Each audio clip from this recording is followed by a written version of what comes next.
I want you to just picture a standard musical instrument for a second. A piano, a guitar, even one of those synthesizers you see in a shop. Right. When you sit down at that piano, the keys they're always in the same place. It makes a piano sound. The whole architecture of it is fixed. It's a closed box. You learn it, you master it, but you don't actually build it. Exactly. Now imagine walking into a room, and instead of a piano, there's this wall. And on that wall are just hundreds of little metal panels. Some have knobs, some have blinking lights, some are just empty sockets. It looks like a spaceship cockpit from an old sci-fi movie. And to make any sound at all, you have to physically take a cable and plug part A into part B. And if you plug it into part C, you get a completely different sound. Or maybe no sound at all if you get it wrong. Right. That is the world we are stepping into today. It's a world of what you could call Lego blocks for sound. We're talking about the Eurorack modular synthesizer. It is a rabbit hole, a very deep and, let's be honest, a very expensive, but an incredibly creative rabbit hole. To help us get through it, we're doing a deep dive into this really great column from MMR that's Monumental Movement Records from back in August 2025. The piece is called Eurorack Modular Synthesizer Transition and Influence on the Music Scene. And it's a great source because it doesn't just, list a bunch of gear. It actually tracks a cultural shift. It's about how we moved from buying instruments to building them. That's our mission today. We want to understand how this niche German invention from the 90s just exploded. Right, into this global thing with over 300 manufacturers. And more importantly, how it went from guys in lab coats making bleeps to being on stage with, like, Coldplay. It's a journey from the garage to the stadium.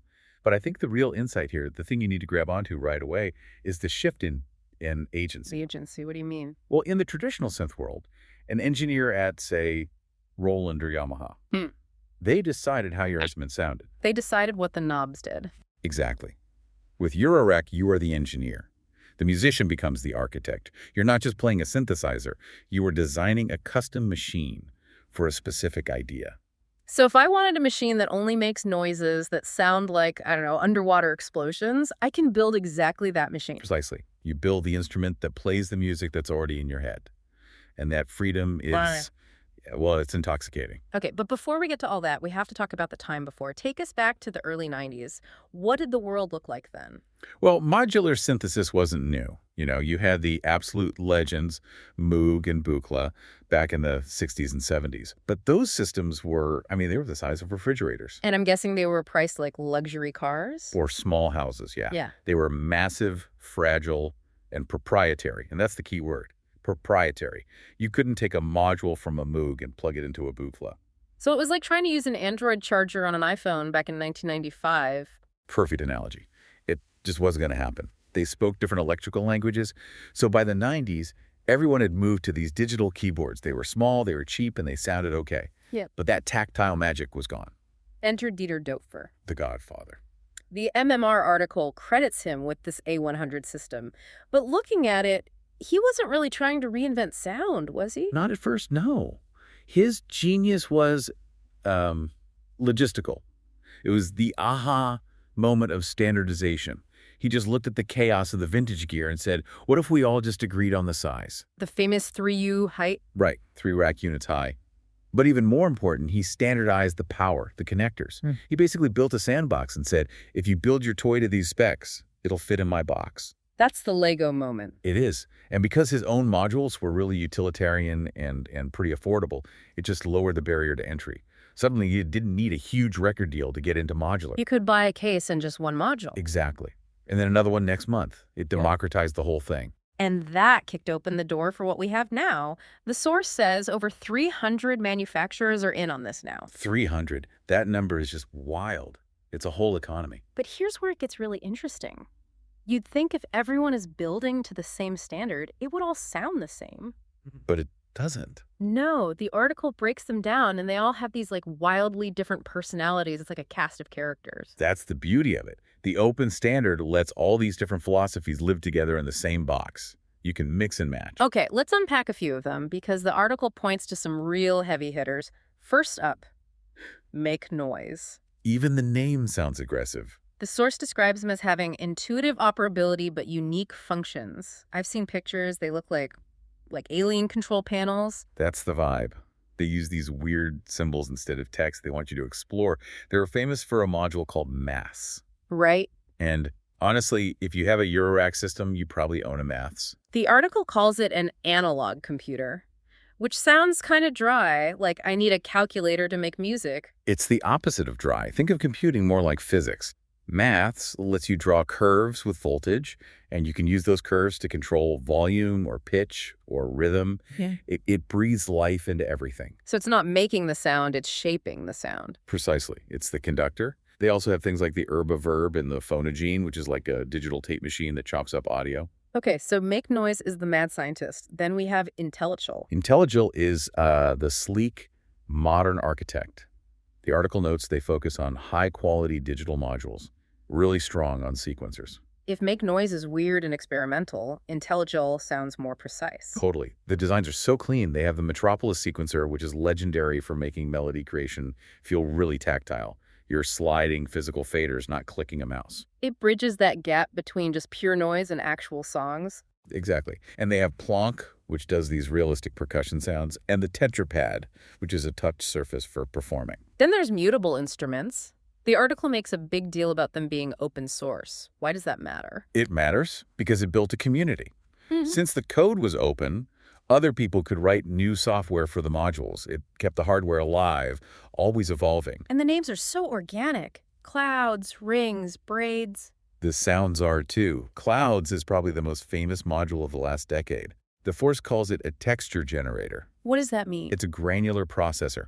So imagine you take a sound, you freeze it, and then you shatter it into thousands of tiny droplets. Wow. And then you swirl those droplets around. That's what it does. It turns one note into this huge washing atmosphere. Okay, so we have the mad scientist, the architect, and the texture weaver. We can't forget the OG, though, Doepfer. Absolutely. Doepfer is the backbone. They're the nuts and bolts, the A110 VCO, A120 filter. They sound like parts for a washing machine. But you need them. You need them. They're reliable, they're affordable, and they do exactly what they say on the tin. They're the foundation you build all the weird stuff on top of. And then on the complete opposite end, the article lists noise engineering. Yeah, the name is pretty much a warning label. It says they use digital synthesis for sharp tones and high sound pressure. High sound pressure is a very polite way of saying they are aggressive. These modules are built for industrial music, hard techno. They just cut through a mix like a chainsaw. So here's the synthesis, pun intended.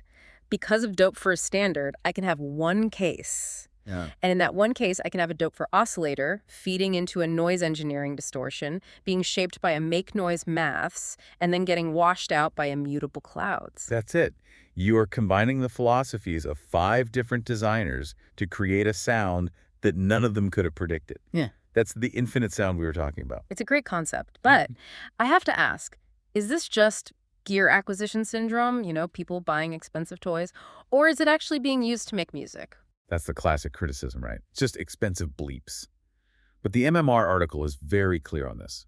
It has soaked into every major genre. They list 3 main categories. First, experimental and ambient, which feels like its natural home. It is. Artists like Alessandro Cortini or Keith Fullerton Whitman.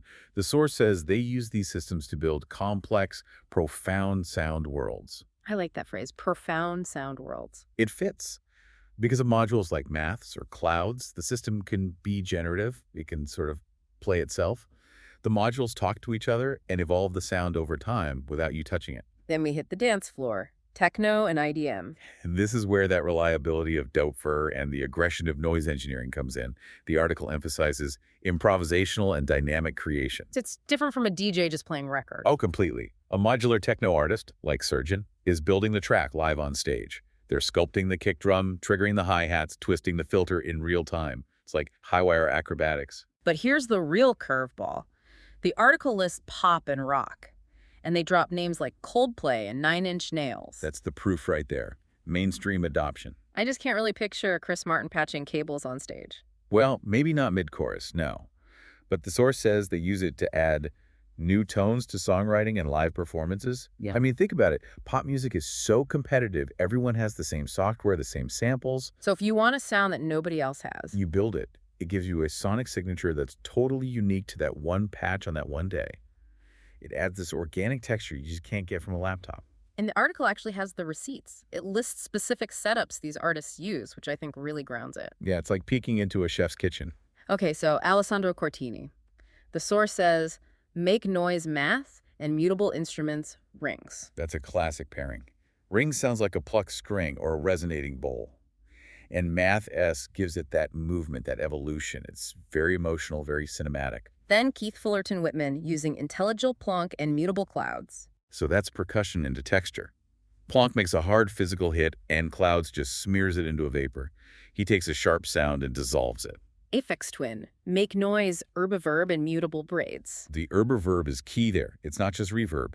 It's a space manipulator. You can change the size of the room from a closet to a canyon instantly.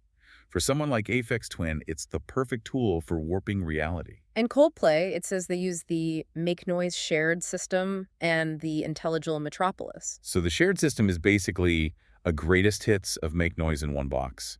And the Metropolis, again, is that sequencer. They're likely using it for those running arpeggiated synth lines that drive their songs. And 9-inch nails. Make Noise Maths and Mutable Instruments Clouds. There it is again. Those same names just keep popping up. They're the new standards. They're the Stratocaster and Les Paul of this world. Even Trent Reznor could have anything, relies on maths and clouds. I want to pivot to this final section of the deep dive. The article zooms in on one artist, Surgeon. He's a techno legend. Ithy Child, yeah. And the source calls his philosophy a narrative shift. I think this is where the real lesson is, especially for anyone thinking about creativity. It's a lesson that goes way beyond music. So it notes his live setup is defined by minimal equipment. He uses mutable braids, maths, some hi-hats, and a trigger sequencer. That's basically it, a small box. Right. In a world where people are building these giant walls of gear, Surgeon shows up with a carry-on suitcase. But why? Shouldn't he have the biggest system possible? Well, the analysis here is that by using limited modules, he's pursuing maximum expression. The idea that constraints breed creativity. Precisely. If you have 1,000 options, you get paralyzed. But if you only have 4 modules, you have to know them inside and out. You have to push them to their absolute breaking point to get a whole night's worth of music out of them. The article says this creates unpredictable developments. And that's the thrill of it. He's not playing a backing track. He's wrestling with the machine live. If he turns a knob 1 millimeter too far, the whole rhythm could just collapse into chaos. And the audience feels that risk. They do. They're watching someone walk a tightrope. It creates this tension and release that pre-recorded music just can't touch. It's all about depth, not breadth. So we've traced this whole arc. We started with Dieter Doepfer in the 90s, just trying to solve a cabling problem. And he accidentally created a standard that launched a global industry, a sandbox where hundreds of manufacturers could play. We've seen how this Lego approach lets artists build whatever instrument they can imagine. From ambient to pop to techno. And we've seen how the masters, like Surgeon, use these tools not to show off their gear, but to find freedom in limitation. It really validates the article's title. It is a transition. We went from being consumers of instruments to being architects of sound. The source sums it up perfectly. The small box that leads to infinite sound. That's the takeaway. The box is small, but the potential is endless because the connections, they're all up to you. And that leads me to a final thought I want to leave it with. As we watch this ecosystem grow, and as technology in general becomes more modular, are we heading towards a future where the very definition of an instrument becomes entirely fluid? What do you mean by that? Well, maybe in the future you don't buy a guitar or a synth. Maybe the instrument is something you assemble for just one song. You use it to express that one specific emotion, and then you break it apart to build something totally new for the next track. The instrument becomes as temporary as the melody itself. That is a fascinating and maybe slightly terrifying possibility. The era of the disposable, bespoke instrument. Something to chew on. Thanks for taking this deep dive into the Eurorack world with us. It is a pleasure. Keep listening and stay curious. We'll see you next time.